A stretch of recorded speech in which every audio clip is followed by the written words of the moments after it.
Nats Alkitab yang kita akan renungkan bersama-sama pada sore ini diambil dari kitab Nabi Maleaki. Kitab Nabi Maleaki pasal yang ketiga, ayat yang ke-13 sampai dengan yang ke-15. Saya akan bacakan bagi saudara-saudara sekalian. Maleaki 3 ayat 13 sampai yang ke-15. Bicaramu kurang ajar tentang aku, firman Tuhan. Tetapi kamu berkata, apakah kami bicarakan di antara kami tentang engkau? Ayat 14, kamu berkata adalah sia-sia beribadah kepada Allah. Apakah untungnya kita memelihara apa yang harus dilakukan terhadapnya dan berjalan dengan pakaian berkabung di hadapan Tuhan semesta alam? Oleh sebab itu kita ini menyebut berbahagia orang-orang yang gegabah. Bukan saja mujur orang-orang yang berbuat fasik itu, tetapi dengan mencobai Allah pun mereka luput juga. Saudara, ini pembacaan firman Tuhan 3 ayat saja pendek, tapi sejujurnya ini ayat-ayat yang susah dicerna ya. Lalu kita baca begitu saja kita mungkin jadi bingung ya. Tema yang diberikan kepada saya kefasikan manusia. Kefasikan manusia. Namun kita harus memahami judul tema ini ya dari konteks kitab Maleaki supaya jelas apa yang sedang ingin disampaikan oleh Maleaki di dalam khotbahnya ini atau tegurannya ini kepada umat Israel. Saudara, Maleaki melayani di akhir ya katakanlah masa pasca pembuangan ya. Kurang lebih bersama atau di antara masa Esra dan Nehemia. Ini salah satu penafsiran yang mengatakan Maleaki melayani di seputar pelayanannya Esra dan Nehemia. Kita tahu Esra dan Nehemia ada kitab-kitabnya tersendiri yang bisa kita baca merupakan sejarah pasca pembuangan. Sejarah Israel dan khususnya umat Yahudi yang sebelum masa Esra Nehemia mereka ada di pembuangan.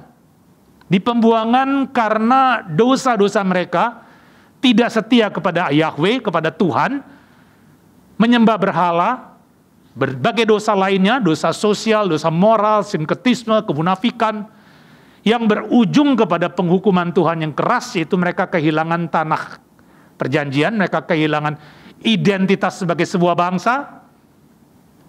Mereka harus mengalami hukuman yang keras. Tetapi hukuman Allah bukan untuk menghancurkan mereka, bukan untuk memusnahkan mereka. Hukuman Allah tujuannya adalah untuk membawa mereka kepada pertobatan. Hukuman itu tujuannya adalah untuk mereka dimurnikan kembali. Jadi setelah sadar mereka salah, lalu menerima dihukum, dan hukuman itu keras, hukuman itu panjang, tujuan adalah supaya mereka dimurnikan.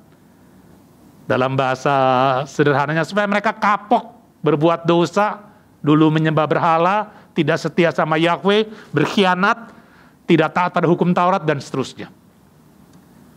Jadi setelah masa penghukuman selesai sesuai dengan nubuat nabi-nabi sebelum ini, Nabi Yeremia khususnya 70 tahun. Umat akan mengalami direndahkan, dihina, dijajah, tapi 70 tahun berlalu. Maka setelah Babel yang menjajah mereka, yang Tuhan izinkan menjajah untuk menghukum Israel, Yehuda khususnya, ditumbangkan oleh Persia, maka oleh Raja Persia yang pertama Kores atau Sirus di dalam sejarah dunia, ya, Sirus yang agung itu mengizinkan umat Yehuda pulang ke Yerusalem. Supaya mereka boleh membangun kembali ibadah mereka di bait Allah, membangun bait Allah yang sudah dihancurkan oleh Babel, Nebukadnezar, supaya mereka boleh memulai satu ibadah yang baru, memulai satu kehidupan agama dan moralitas yang baru, yang kembali setia kepada Tuhan. Maka pemulangan pertama terjadi, dipimpin oleh Zerubabel, kira-kira 50.000 orang yang pulang dari Babel, sebagian memilih menetap di Babel, karena mereka sudah berkeluarga di sana, mereka sudah mulai membangun kehidupan yang baik di sana, yang nyaman. Sebagian memilih pulang ke Yerusalem, lalu bersama-sama dengan dua nabi, Hagai dan Sakaria, yang mendorong mereka untuk membangun bait Allah, untuk membangun kembali ibadah, untuk tidak mengulangi kesalahan yang sama menyembah berhala, dan itu terjadi. Jadi Ezra seorang imam, tapi dia memilih untuk mengajar umat Yerusalem, umat Yahudi di sana, membaca Taurat, memahami dan taat pada Taurat. Jadi tekanan diberikan bukan kepada liturgi ibadah di dalam bait Allah, tapi kepada bagaimana Taurat dibaca, direnungkan, diterapkan dalam kehidupan. Sementara Nehemia datang tidak lama setelah Ezra, tujuannya adalah untuk membangun kembali tembok Yerusalem, supaya harkat dari umat Yehuda yang dulu habis-habisan jatuh karena penjajahan boleh dipulihkan. Tapi Nehemia bukan hanya membangun tembok Yerusalem. Nehemia juga bersama dengan Ezra membangun kehidupan umat di Yerusalem, dari ibadah mereka karena bait Allah sudah ada, dari kerohanian mereka, dari moralitas mereka. Banyak hal yang dikerjakan bersama-sama. Tapi rupanya reformasi yang dilakukan oleh baik Ezra maupun Nehemia tidak berlangsung panjang, tidak berlangsung sebagaimana yang mereka harapkan. Kalau kita membaca di Nehemia pasal 13, ya, ada satu waktu Nehemia itu kan utusan dari Raja Artasasta, Raja Persia, yang mengizinkan Nehemia pulang ke Yerusalem untuk membangun di sana. Tetapi ada waktunya Nehemia harus pulang, balik menghadap raja, memberi laporan, bekerja lagi di raja sebagai di istana raja. Lalu kemudian dia balik kembali lagi atas izin raja untuk melanjutkan di sana. Dia meninggalkan Yerusalem dalam keadaan Yerusalem sudah lebih tertib. Ibadah sudah berlangsung dengan baik, ya. Firman Tuhan dipelajari dengan baik. Banyak dosa lama ditinggalkan, kehidupan baru dimulai. Tapi ketika dia tinggalkan Yerusalem, lalu dia balik kembali ke Yerusalem, dicatatkan bahwa orang-orang yang sudah dibina itu kembali kepada kehidupan lama, kembali kepada kehidupan dosa, kehidupan yang mengabaikan spiritualitas maupun moralitas dan juga ibadah di bait Allah. Tentu ini mengecewakan sekali Nehemia. Nah, satu tafsiran mengatakan Maleaki masuk di masa-masa ini. Maka kalau kita melihat dan membaca Maleaki, saya percaya secara bertahap Maleaki ini sudah dipelajari kan, satu persatu, bagian demi bagian. Kita melihat bahwa Maleaki memiliki corak yang berbeda dari nabi-nabi lainnya di dalam menegur dosa. Ya, semua nabi di perjanjian lama adalah nabi yang Tuhan pakai pertama-tama menegur dosa, ya, supaya umat sadar kesalahan mereka apa lalu bertobat. Kalau nggak bertobat baru diancam penghukuman dan hukuman dijatuhkan waktu mereka nggak bertobat. Maleaki sedikit berbeda karena hidup di masa pasca pembuangan di mana umat sudah mengalami disiplin rohani yang begitu berat yang harusnya mereka sadar dan tidak mengulangi kesalahan yang sama. Betul sih, ya. Beda mereka, umat pasca pembuangan, umat Yahudi ini dengan nenek moyang mereka. Kontras sekali. Kalau nenek moyang mereka jatuh bangun di dalam penyembahan berhala, umat pasca pembuangan tidak lagi jatuh ke situ, ya. Umat pasca pembuangan tidak lagi jatuh ke dalam penyembahan berhala. Tetapi sikap hati, attitude mereka terhadap Tuhan tidak beda jauh. Ini yang problemnya. Itu yang diadres atau yang dialamatkan oleh Maleaki di dalam 4 pasal kitab Nabi ini. Tentu dalam bentuk khotbah-khotbah lisan, teguran-teguran kepada umat Yahudi Yerusalem. Yang sudah mendapatkan satu reformasi. Sudah menyadari mengalami anugerah Tuhan. Dulu nenek moyang mereka dihukum begitu keras, tapi mereka diizinkan memasuki era baru, diberi kesempatan membangun bait Allah yang baru. Tembok Yerusalem didirikan untuk membuat mereka merasa bermartabat lagi. Mereka diberi pemimpin-pemimpin yang baik, tapi mereka tetap memiliki attitude, sikap hati yang tidak benar. Seperti yang tercatat di sini, saudara. Jadi ini kalau kita perhatikan, ini retorikanya Nehemia, Maleaki, ini sangat menarik, ya. Dia mulai kalau menegur dosa, dia mulai dengan dosa yang umum dulu. Lalu nanti ada bantahan dari mereka yang ditegur, ya, ada bantahan, mereka nggak seperti itu, atau apa buktinya bahwa saya sedang berbuat dosa, baru kemudian dibongkar dosa itu lebih detail. Saudara, di sini di ayat 13 dikatakan, bicaramu kurang ajar tentang aku, firman Tuhan. Jadi Maleaki mau negur mereka. Ini sebenarnya bagian puncak, saudara, dari teguran demi teguran yang datang mulai pasal 1, pasal 2, pasal 3. Ini puncaknya sebenarnya. Makanya judulnya ini tepat, kefasikan manusia, tapi ini kefasikan dari umat Tuhan. Bukan kefasikan orang di luar sana yang memang gak kenal Tuhan, yang memang masih hidup di dalam penyembahan berhala, yang memang masih hidup di dalam dosa, yang menolak Tuhan. Ini umat Tuhan, ya. Tetapi yang memiliki attitude, sikap hati yang tuduhan Maleaki adalah, kamu nih kurang ajar bicaranya kepada Tuhan. Lalu, seperti yang bisa diduga, mereka akan berdalih, bertanya, ya. Tetapi kamu berkata, apakah kami bicarakan di antara kami tentang engkau? Jadi menolak tuduhan tersebut, padahal sebenarnya waktu mereka, ini kan bahasa retorika, artinya Maleaki membayangkan ketika dia menegur umat, ini respon umat, ya. Tapi respon umat itu membongkar isi hati mereka.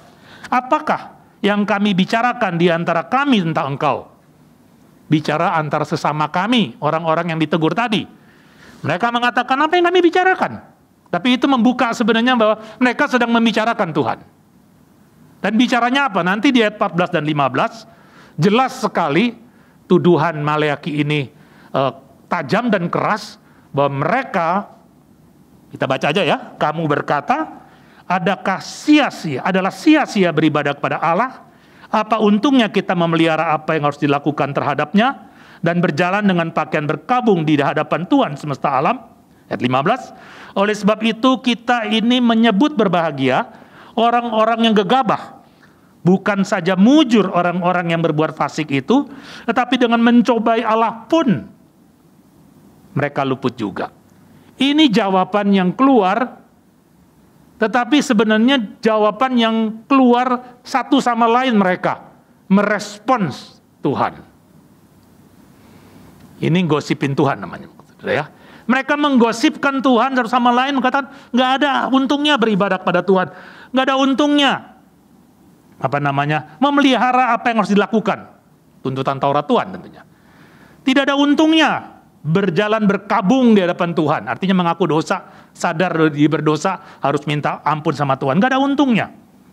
Bahkan orang-orang yang sombong, gegabah itu bisa diterjemahkan sombong, itu orang yang akan berbahagia. Ini seperti ucapan sabda bahagianya Tuhan Yesus di khotbah di bukit. Tapi ini yang mereka katakan, ya.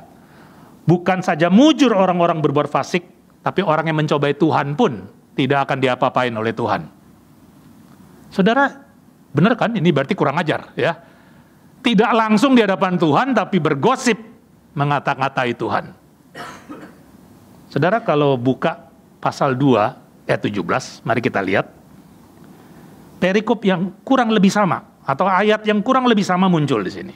Pasal 2 ayat 17. Bahasanya berbeda, tapi intinya sama. Kamu menyusai Tuhan dengan perkataanmu. Sekali lagi, ini teguran Maleaki. Tetapi kamu berkata, dengan cara bagaimana kami menyusai engkau? Menyusai dia? Dengan cara kamu menyangka setiap orang yang berbuat jahat adalah baik di mata Tuhan. Kepada orang-orang yang demikian ia berkenan, atau jika tidak, di manakah Allah yang menghukum? Saudara, kalau baca teliti, ini artinya kurang lebih sama. Ini lebih mild. Ya, ini cara mereka itu masih di dalam diri sendiri, ya. Sudah ada keraguan tentang Allah, bahwa Allah itu tidak akan menghakimi orang yang berbuat jahat, ya. Allah tidak akan menghukum. Itu sudah ada, tetapi di dalam pasal 3 tadi itu sudah menjadi gosip, sudah menjadi satu pembicaraan satu sama lain. Sudah mulai belum langsung menyerang Tuhan, tapi satu kelompok sudah mulai memikirkan dan bersikap yang sedemikian negatif. Nah, saudara, apa yang terjadi sebenarnya? Kenapa mereka bisa bersikap itu? Sebenarnya kalau kita pelajari kitab Maleaki, ini sikap yang dibawa sejak awal, ya. Sikap yang mereka tunjukkan. Maka teguran Maleaki itu membongkar satu persatu pikiran-pikiran yang tidak benar, attitude yang tidak baik, ya, sikap mencurigai Allah dan sikap tidak bertanggung jawab di dalam kehidupan ibadah mereka, dalam kehidupan spiritual dan kehidupan moralitas mereka. Saudara harus ingat, seperti yang saya katakan tadi, mereka adalah umat yang sudah mengalami anugerah Tuhan, anugerah keselamatan, ya, walaupun ada hukuman keras diberikan pada nenek moyang mereka, tapi mereka sudah diampuni. Persoalannya adalah attitude mereka tidak berubah, sikap mereka tidak berubah, masih seperti nenek moyang mereka, seperti orang tua mereka yang dulu, ketika sedang harus menerima hukuman Tuhan karena penyembahan berhala. Sikap attitude yang dibawa sama, saudara. Saudara, salah satu penyebab kenapa bangsa Israel menyembah berhala, lalu akhirnya menerima hukuman Tuhan, karena mereka memperlakukan, sebenarnya ada dua dosa di situ kan. Satu, penyembahan berhala, kedua, sinkretisme, saudara. Sinkretisme maksudnya adalah mereka campur adukan ibadah kepada Yahweh dengan ibadah kepada dewa-dewa. Padahal itu dua hal yang berbeda sama sekali. Dewa-dewa pada hakikatnya mati. Di dalam pengakuan iman orang Israel yang sejati, pengakuan iman Alkitab, tidak ada itu dewa-dewa, tidak ada itu Allah lain selain Allah yang dikenal dan disembah, ya, dengan nama Yahweh. Allahnya Israel itu satu-satunya Allah, itu pengakuan iman orang Israel. Tapi mereka menerima ibadah agama-agama lain yang pada dasarnya politeis. Dan agama politeis atau penyembahan kepada dewa-dewi politeis selalu lebih rendah mutunya, kualitasnya daripada menyembah Allah yang esa. Karena kalau menyembah Allah yang esa berarti Allah cuma satu. Jadi penyembahan itu hanya bisa satu, monoloyalitas. Tidak bisa diduakan, tidak bisa yang lainnya. Dan menyembah Allah yang satu itu berarti tidak ada kompromi. Tapi menyembah dalam dunia politeis berbeda. Setiap ilah punya preferensi masing-masing. Ketika disembah supaya berkenan memberkati orang yang menyembah harus tahu upeti macam apa yang harus saya bawa kepada dewa tersebut untuk menyenangkan dewa tersebut. Jadi ibadah politeisme adalah ibadah menyuap, menyogok, ya, menganggap bahwa dewa bisa disogok. Kalau sudah disogok, saya bebas melakukan apa saja, yang penting dewanya senang. Dan itu menjadi attitude yang terbawa di dalam ibadah kepada Yahweh. Yang penting Yahweh sudah disenangkan dengan apa yang dia senang, setelah itu saya bebas. Attitude itu dibawa terus, saudara. Dan attitude itu membawa mereka ketika mereka merasa sudah beribadah, merasa sudah melakukan suatu ritual, hidup mereka kemudian tetap sembarangan. Itu sebabnya Maleaki menegur mereka, ya. Salah satunya misalnya apa? Kamu mengabaikan rumah Tuhan, ya, karena sebenarnya yang mereka pedulikan kan diri mereka sendiri. Makanya Tuhan tidak memberkati engkau. Di perikop sebelum ini kan, minggu lalu itu kan dibahas, ya. Kalau kita baca di ayat 10 misalnya, saudara. Dari pasal 3, jadi kembali ke pasal 3 tadi, ayat 10.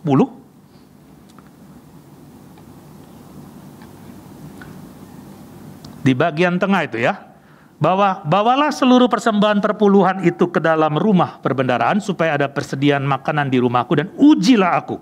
Firman Tuhan semesta alam, apakah aku tidak membukakan bagimu tingkap-tingkap langit dan mencurahkan berkat kepadamu sampai berkelimpahan. Saudara, kata ujilah di sini kan bukan berarti suruh menguji Tuhan, mencobai Tuhan, disuruh ngetes Tuhan. Tuhan ini bener nggak nih?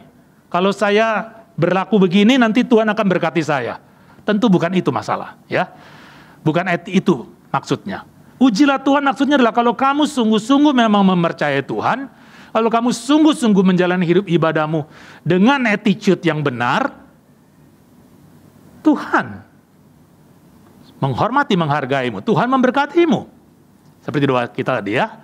Dia hanya sejauh doa. Waktu kita dengan tulus datang kepada Tuhan, kita sebagai umat tebusan, Tuhan senang karena melihat ketulusan kita. Tuhan pasti mau memberkati kita. Tapi mereka dengan sikap yang sembarangan menghadap Tuhan. Saudara, kata ujilah di sini sama dengan ayat 15 tadi dengan kata mencobai. Jadi kalau tadi kata ujilah itu dipakai untuk menunjukkan kamu harusnya percaya kepada Tuhan. Tuhan yang sudah lebih dulu memberikan anugerah, Tuhan yang sudah lebih dahulu menyatakan belas kasih pengampunan, itu menjadi andalanmu. Itu jadi peganganmu untuk menjalani kehidupan yang tulus. Motivasimu harus murni. Tapi di sini mereka berkata apa? Tuhan kita cobai, dia juga nggak akan hukum kita. Jadi saudara, minta maaf, ini alarmnya saya lupa matikan.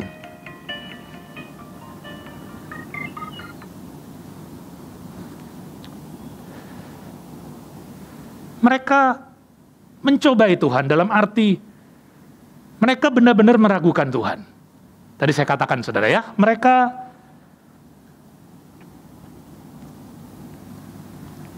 attitude-nya tidak berubah. Sikap mereka memperlakukan Yahweh sama seperti ketika dulu nenek moyang mereka memperlakukan berhala-berhala. Yahweh yang bisa diatur menurut kehendak mereka. Yahweh yang akan memberkati mereka kalau Yahweh disenangi dengan sesuatu, jadi nyogok. Saudara, ini sesuatu yang mengerikan. Jadi kefasikan yang ada di tengah-tengah umat Tuhan itu mengerikan. Karena kefasikan itu menunjukkan hati manusia yang gak berubah. Walaupun Tuhan sudah memberikan yang terbaik dalam kehidupan mereka. Tapi hati ini tetap memilih untuk berpusat pada diri sendiri, bukan berpusat pada Tuhan. Saudara yang dikasihi dalam Tuhan Yesus Kristus, apakah ibadah yang benar itu? Karena ini konteksnya sebenarnya ibadah, saudara ya. Apakah ibadah yang benar itu, saudara? Apa motivasi yang benar di dalam beribadah? Saya akan menunjukkan dua motivasi, saudara. Yang benar, yang harusnya disatukan, ya. Yang pertama, saudara, ibadah yang benar itu motivasinya adalah penyembahan. Nah, penyembahan itu pengertiannya, saudara, adalah dia Tuhan, saya umat, saya ciptaan, dia pencipta, maka saya wajibnya menyembah dia. Setuju, saudara? Ya, itu hal yang paling dasar. Dia Tuhan pencipta, saya ciptaan, maka saya wajib menyembah dia. Kita harus mulai dari situ, saudara. Ya. Nanti yang kedua tentu yang saudara tunggu adalah ibadah dengan motivasi pengucapan syukur. Itu juga benar, itu tepat. Bahkan itu melampaui ibadah, kewajiban. Tetapi yang pertama ini benar, saudara. Ya, saya statusnya adalah ciptaan, statusnya adalah umat. Yahweh, Allah, dia adalah Allah.